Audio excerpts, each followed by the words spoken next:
Oh my gosh. Like I can barely contain my excitement because today on HRUnite Convos for Connection, I have somebody that is so legendary, like a VIP, epic, now soon to be world renowned author, Kat Kibben in the house. Kat, how is your day going? It's just getting better every minute, and especially because I'm here. Thank you for having me. Oh my goodness. So we are so fortunate. So shameless plug, and Kat told me I needed to do a shameless plug. So for those of you that have been hiding under a rock, uh, Pat is our HRUnite 2026 opening keynote speaker, and will also be hosting a VIP dinner fireside chat with us. So, kind of to take some of the things, we're going to have some amazing conversation over dinner at HRUnite in Frankenmuth next year. But right now is a pretty epic, amazing time in Kat's life because, as I hinted, the bounce back factor is out live for purchase and it is burning up Amazon and all book purchasing outlets everywhere. Thank you. It's been really exciting. This is my first book that's not all about recruiting, and it feels scary, but also different in the best way. Well, you have an amazing story. So that kind of leads up into an HRUnite, HR or Convos for Connection. I can't even talk today. We have been asking everybody two questions. And the first one, and the whole purpose of why we started this project is because we want to hear the stories of those within our community. So, Kat, your book is a story, and we're going to talk a little bit more about the book itself. But can you tell us your story and what led you to be a steward of people? Yeah. So, I am just like everyone else. I had no intentions of becoming a recruiter when I left college. I thought I would be a marketer at an ad agency. That was my big vision. And my first job was working at a tutoring center. And I taught a little girl, and I swear I'm not making this up for effect. I taught a little girl named Hope how to read. And when you learn how to read, you learn it in sections. There's kind of three levels to reading. So the first is sight words. I see the word, I know what it is. The second is comprehension. And when you are selling education programs, which is what I was doing at the time, kind of felt like enterprise for retail education, right? I did everything at this center. And we were going into the second program, and I was selling the program to Hope's dad.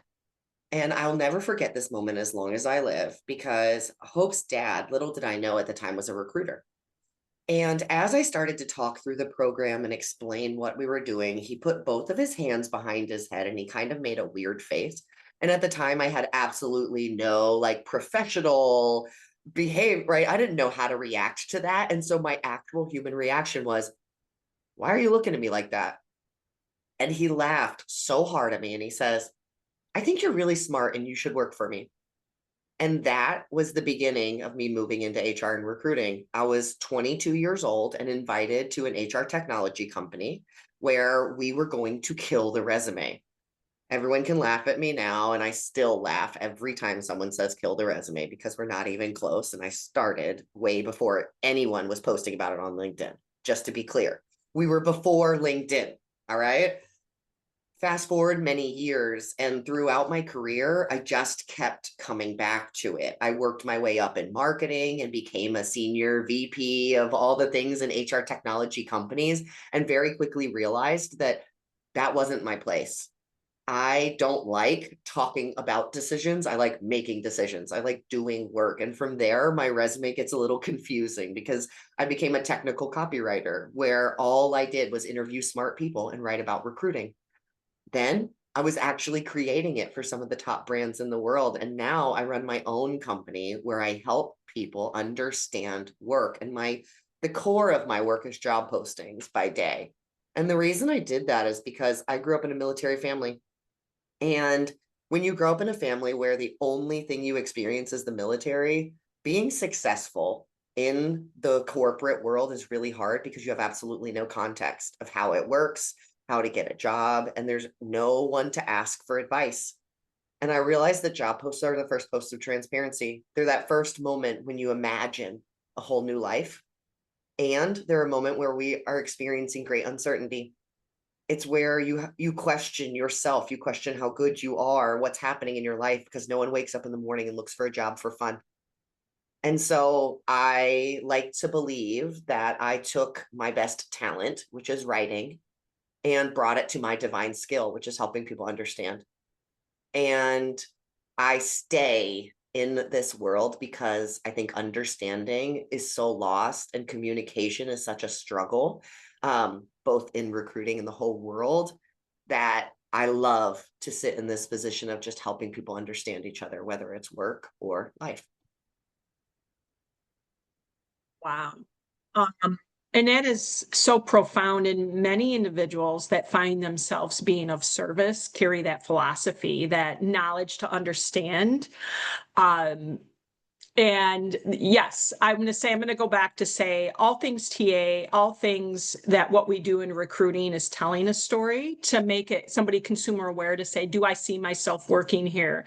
And I will tell you that there's nobody in the world that has done that at a level like you have, but your ability to help all of us in our profession and companies everywhere look at that whole process differently has really had a profound impact. And I love going back to the fact that somebody opened a door for you, because you may not have ever saw yourself in a recruiting position, but Hope's dad, wherever you are, we are so grateful because you have changed the world. So I shout out to am Hope's dad. And I'm sure Hope is reading at a much better reading level because of you, because you inspired them too. It's crazy to me to think that Hope has graduated high school now, right? Like it has been so many lifetimes since then, but I really do deeply believe in opening doors and cheering people on, and he gave me the opportunity of a lifetime that day, and I will forever be indebted and grateful for that, truly. So are we as well. So you are a pretty gifted writer. A little biased here. I'm going to shower some love from somebody that has been following you from your weekly letters, your blogs, and all of the other ways that you have a gift for helping people see things differently or bringing people into your world. And so I know you took a 3-year journey, and through that journey, that some of us wish we would ever have the opportunity to do, but you just made it happen in real life. Yeah. You have shared your story in the Bounce Back Factor. So can you tell us a little bit about the book? And it is your story, so it is authentic, genuine, and real. Exactly. So the Bounce Back Factor is a book about how to navigate uncertainty with confidence. I I've struggled with that in my life, transparently. And when I was thinking about what kind of book I wanted to create, I knew that I didn't want to write about recruiting again. I didn't want to write about technology because the only guarantee is that we are going to face uncertainty. And I think we all felt that deeply in 2020. And now it's the feeling that is the undercurrent of every decision I'm watching people make, is that they are trying to navigate uncertainty, but they just don't know what to do because traditional leadership advice pretends that everyone starts at the same place. And that's why it bothers me. It pretends that we've all had the same career experiences, that we've all had incredible mentors who offered us opportunity, that we have all had these collective experiences that prepared us to be able to work in collaboration with other people on the team. And to put my feelings about that bluntly, I think that's bullshit. Mhm. That is the farthest from the truth. The reality is that we have a workforce that has been traumatized. 1 in 4 people has experienced a layoff in the last 5 years. 1 in 5 are actively caregiving for someone, an older generation or a younger generation. And you ready for this? 97% of people say they have worked in a toxic workplace for a toxic manager. If we don't address work trauma and infuse some self-compassion, we're not going to be any better. But I didn't want to write a book all about toxic managers because they don't really deserve like 300 pages worth of information. I think what I wanted to do is shine a light transparently on the fact that I became the toxic manager because I was surrounded by that constantly. And I was conditioned to believe there's one way to lead. That when you are a leader, you are autonomous, you are independent, you do not ask for help, you do not change direction, you march forward, military kid, right? March, march, march. And moving into the van was the extreme that I needed to realize that the real problem I was having is that when uncertainty came up, I applied rigor instead of actually inviting people in and getting help, learning that I could change direction. And it took that extreme situation to see these metaphorical moments happen over and over again to realize that there were some new rules that needed to be put in place. And like you said, it's a very authentic view because I did it with my team first. Nothing in this book didn't happen, right? This is not a hypothetical. I didn't read a bunch of leadership books to create this. I read them because I wanted to be better, and I realized their theories were flawed. And you lived it. So Yeah. there are a lot of people in our space, I'm going to say, it could be even in HR space, that come out with books that have never worked a day in our life, and bring these theories or unrealistic expectations of what we should be doing in our space. But what I love about the book, and that's why I'll go back to, the stories are real, but when you self-reflect on what you became and what you did not want others to become because of your experiences, you're helping get rid of them and those leaders, them and those managers, because we do emulate what we see. And when we're around managers that should not be leading or even engaging or interacting with people as a whole, we pick up those bad behaviors and don't even realize it. There are Yes. so many nuggets in that book.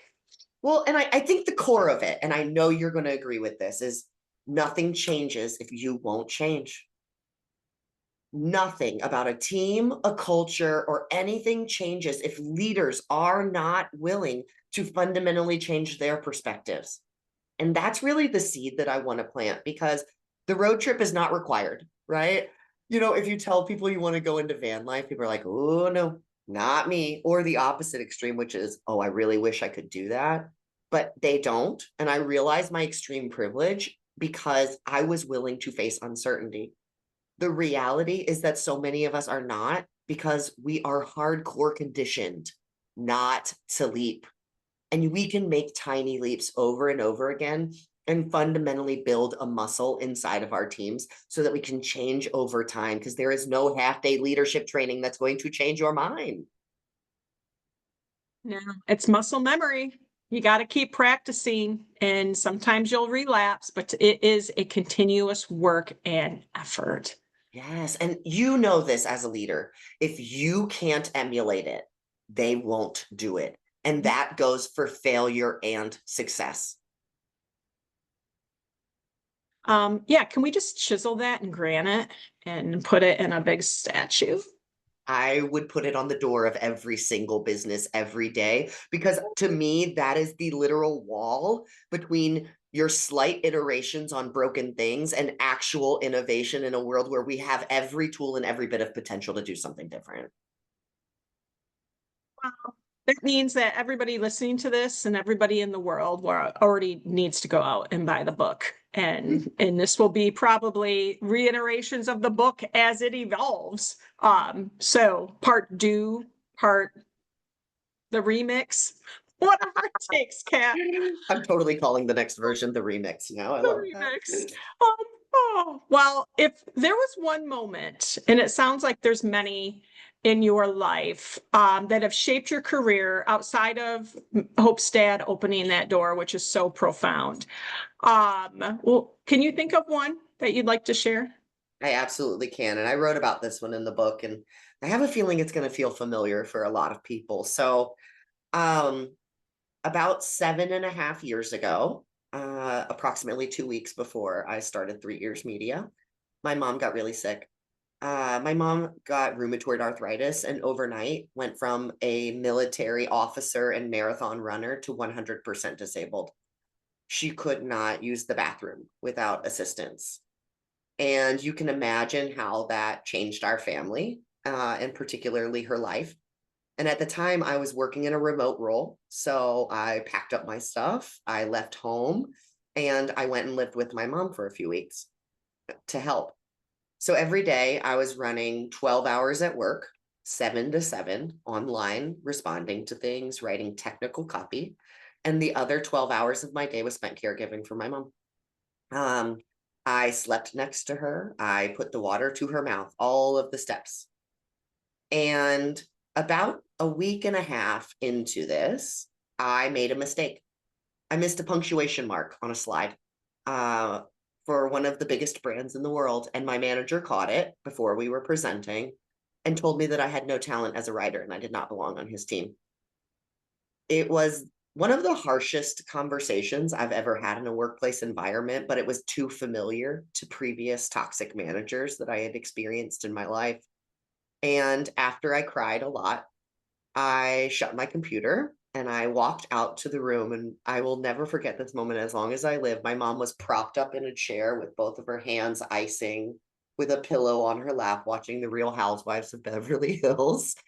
And I said, I'm quitting that job and I'm starting my own company. And in true military officer, she's also an accountant, by the way, if you want to know how not into uncertainty she is. She said, no, you're not. For all the parents on the line, she said, no, you're not. Because it was a good job.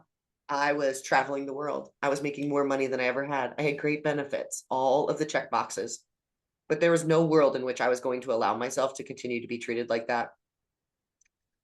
I I am willing to take a lot of badgering as a trans and non-binary person who simply exists in this world. I have a thick skin as the child of a military parent and a family member of deep Southern roots, but I will not, in a professional capacity, have someone question my talents or my beliefs in myself. And for the first time, I made a choice that was just for me. So, with no plan, no business plan, no strategy, I spent exactly 2 weeks working on everything I thought I needed to start a company. And that following Monday, I stepped on the stage at SourceCon and I announced that I was starting 3 Years Media. I didn't even know what I did, but I knew that I wanted to make hiring better. And that moment, that drizzle of faith in myself and a leap that I never planned for and frankly never wanted, propelled me to a place and where I actually liked myself. And I could challenge all of those beliefs that I thought had to be that way because of work. And I think what I'm most proud of is that I've been able to create a workplace where other people get to thrive too. Not even 24 hours ago, I was on a call just like this with my assistant, who's been with me off and on since the very, very beginning. And we cried because we were celebrating the day someone filled out a form for the first time. And yesterday, we got to celebrate 2 books being in the world. And not many of us get to celebrate transformation in our lives with company. And I just feel extremely honored for that. But truly, when I think about my career, it's like that was the first time that I ever just went all in on me and it changed my life. Whispers, nudges, kicks, and shoves. I firmly believe that sometimes when there's the whispers were there, you ignored it.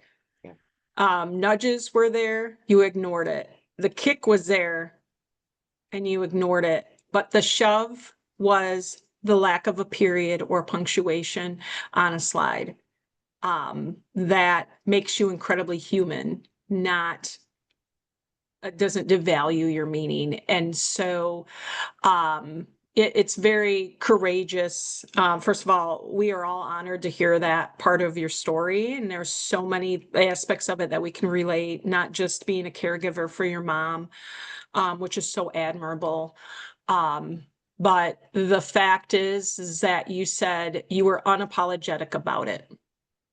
You were unapologetic of the fact that that behavior was not appropriate. And you said, this is what I'm doing. And even though parents say no because they love us or they think they know what we need, You said, no, this is what I'm doing. And you put it out in the universe, and the universe said, yep, this is what you're doing, Kat. And because of that, your success and all the impact you've had and continue to have on our community and on organizations everywhere, is because you listened to the kick and you leaned in. And Amen. so, wow, like I want to cry. I would cry happy tears though with you. Like, what a, you know, the more that we can be unapologetic about it and recognize what we need isn't necessarily what we want, and leaning into it, I think we're all better because of it. And so celebrating you, authentically you, and the spaces you create, and the fact that you got to you support your team in the way you do, but you have opened up so many doors for all of us to see things differently, and navigate, I'm going to say, perceived privilege differently. And I think that's a term where we, biases play in the workplace, and it's a whole different thing, but we need to meet people where they're at. And I will celebrate you all day long, each and every day. I will celebrate that. And I hope somebody takes something away from it. And it could be in life. They will when they read the book. It's going to be something you can connect with personally, or help others the way they approach teams and interactions, and just being better people, because of your book. But I'm just going to keep it bold. Thank you for kicking ass and middle fingering them, because their loss was all of our gain. Like, seriously. And sometimes we don't see that in the moment, because it's really crappy when people behave that way. But just because somebody doesn't see your value doesn't mean that diminishes your worth. And you have always been an ally, an advocate, and a proponent for that message. And so keep it up. Keep it Thank up. you so much. That Yeah. means the world to me, really, because I know that every door I've opened, I am working every single day to kick one more. Mhm. And we need to continue to, again, celebrate and shine the spotlight on people that are, because that's the only way that ripple is going to become a freaking tidal wave, and the tidal wave is coming. Exactly. We deserve better. We do. We do. And oh my gosh, I could talk to you all day. But I am so grateful for our conversation, you making space to share your story. And that is the whole purpose of these conversations, because the more we can connect our stories to others, the better we are. So there will be a couple slides here. First of all, there'll be a slide if you want to register to come hang out with us in Frankenmuth. We'd love to see you in July. Buttered noodles, walk along Cass River. It's Christmas in July. Who else doesn't want to come to Frankenmuth, Michigan, especially because Kat is our keynote. But if you are not connected with Kat, or sign up for the weekly letters, the blog through 3 Ears Media, you definitely need to do so. And I have always enjoyed, I think they come out on Fridays, and all my emails blend, but I know it's the same time every week. And I look forward to reading those messages and those letters, and just all the insight we can gain from your being a steward of knowledge for us. So there'll be a way for you to connect with Kat. And most importantly, there's a way for you to buy the book. So, Amazon bestseller, legit. I'm going to say legit, drop the mic.